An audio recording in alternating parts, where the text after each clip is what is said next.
وإلى مدين أخاهم شعيبا قال يا قوم اعبدوا الله ما لكم من إله غيره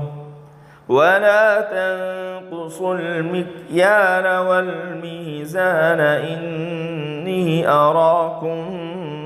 بخير وإني أخاف عليكم عذاب يوم محيط۔ اور مدین کی طرف ہم نے ان کے بھائی شعیب علیہ السلام کو بھیجا۔ انہوں نے کہا اے میری قوم، اللہ ہی کی عبادت کرو، اس کے سوا کوئی عبادت کے لائق نہیں، اور ناپ تول میں کمی نہ کرو۔ میں تم کو آسودہ حال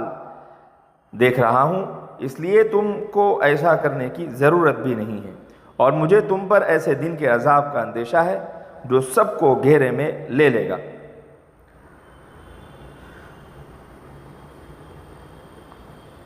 حضرت شعیب علیہ السلام کی قوم کو مدین کہا جاتا ہے، اور حضرت شعیب علیہ السلام کی قوم کا تذکرہ سورۃ الاعراف آیت نمبر 85 سے لے کر آیت نمبر 93 تک آ چکا ہے۔ تاہم یہاں پر جو نوٹ کے طور پر باتیں آئیں گی انشاءاللہ اس کو آپ کے سامنے رکھنے کی کوشش کی جائے گی۔ حضرت لوط علیہ السلام نے ان کو اپنی قوم کو جس طریقے سے دین کی طرف بلایا، اللہ تعالیٰ کی طرف بلایا، اسی طرح حضرت شعیب علیہ السلام نے بھی اپنی قوم کو تبلیغ کی اور کہا کہ اللہ تعالیٰ کی عبادت کرو، ناپ تول میں کمی مت کرو، اور فراغت اور آسودگی یہ اللہ تعالیٰ کا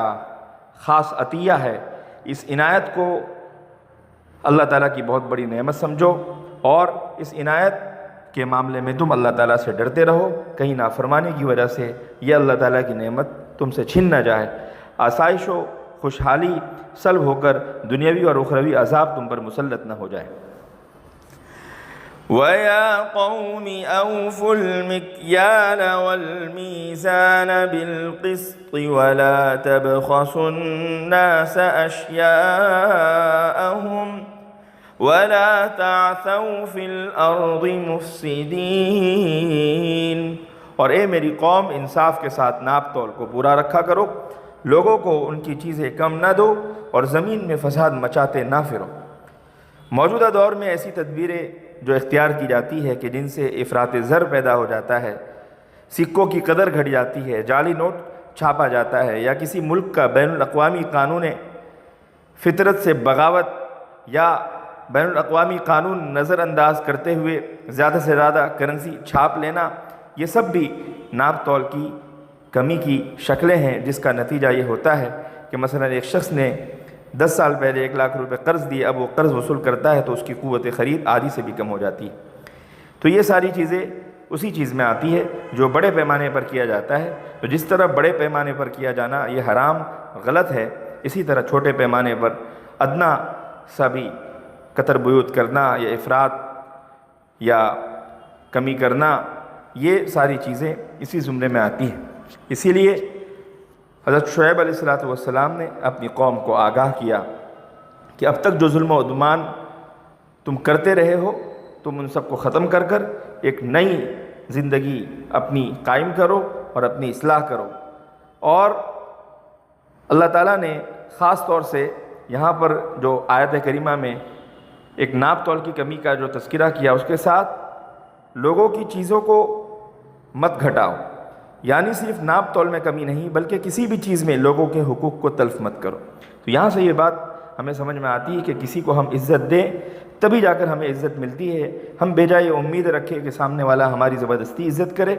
یا ہے کہ ماں باپ جو ہمیں پالتے پوستے ہیں وہ ہم سے بہت زیادہ عزت کے لائق ہے، لیکن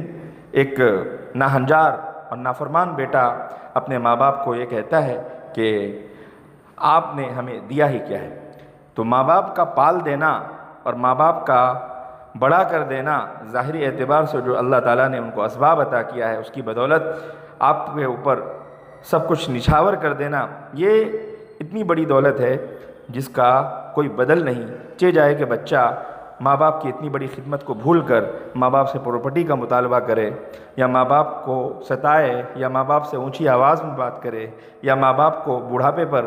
اپنے گھر سے باہر نکال کر کسی اور جگہ ڈال دے، تو یہ ساری چیزیں بہت خطرناک ہے۔ یہ بھی ایک طرح سے حقوق کو کم کرنا ہے، کسی چیز کو اس کے وقت سے گھٹا دینا ہے، یہ ظلم ہے، یہ عدوان ہے۔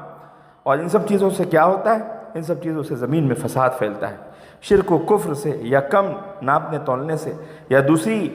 بہت ساری جو صورتیں ہیں حقوق کو تلف کرنے کی اور ظلم و ستم کرنے کی، یہ ساری چیزیں زمین میں فساد مچانے کا سبب بنتی ہیں۔ تو کہا جا رہا ہے کہ تم فساد مت مچاؤ۔ کہتے ہیں کہ وہ لوگ ڈکیتی وغیرہ کرتے تھے اور امانت میں خیانت کیا کرتے تھے، ان سب چیزوں کے بارے میں بھی مفسرین نے لکھا ہے۔ تو یہ ساری چیزیں جب آدمی نہیں کرے گا تب جا کر زمین امن والی رہے گی، لیکن اگر یہ سب چیز کرے گا تو زمین کے اندر فساد کا مچانا طے ہے، اور جس کی بنیاد پر زمین کی صورتحال دیگرگوں ہو سکتی ہے اور اچھے حالات کی امید نہیں کی جا سکتی۔ بقیت اللہ خیر لکم ان کنتم مؤمنین وما انا علیکم بحفیظ۔ اللہ تعالیٰ کا دیا ہوا جو بچ رہے وہ تمہارے لیے بہتر ہے اگر تم واقعی ایمان والے ہو، اور میں تم پر پہرہ دار تو نہیں ہوں۔ یعنی اللہ کی طرف سے جو حلال روزی تمہیں میسر ہے، چاہے کم ہو، وہ تمہارے لیے اس حرام سے بہتر ہے جو اللہ کی پکڑ کا باعث بن جائے۔ اسی لیے حلال مال میں برکت ہے۔ ایک ایماندار کے لیے اللہ کا دیا ہوا جو ٹھیک ٹھیک حقوق ادا کر کے بچ رہے، چاہے قلیل ہی کیوں نہ ہو، اس کثیر سے، اس زیادہ سے بہت زیادہ بہتر ہے جو حرام طریقے سے حاصل کیا جائے، یا جس میں لوگوں کے حقوق مارے جائیں۔ مال حلال میں جو ٹھیک ناپ تول کر دیا جائے فی الحال برکت ہوتی ہے، اور خدا کے یہاں اس کا بہترین سے بہترین اجر عطا ہوتا ہے۔ نیز اس آیت کریمہ کے اندر ایک خاص بات جو فرمائی گئی، وما انا علیکم بحفیظ، یعنی میں تم کو تو نصیحت ہی کر سکتا ہوں، آگے تم کیا کر رہے ہو کیا نہیں کر رہے اس کا میں ذمہ دار نہیں۔ تم سے زبردستی میں کوئی کام چھڑوا دوں یا کسی کام پر لگا دوں، اس کا میں زور نہیں رکھتا اور نہ میں اس کا اہل ہوں۔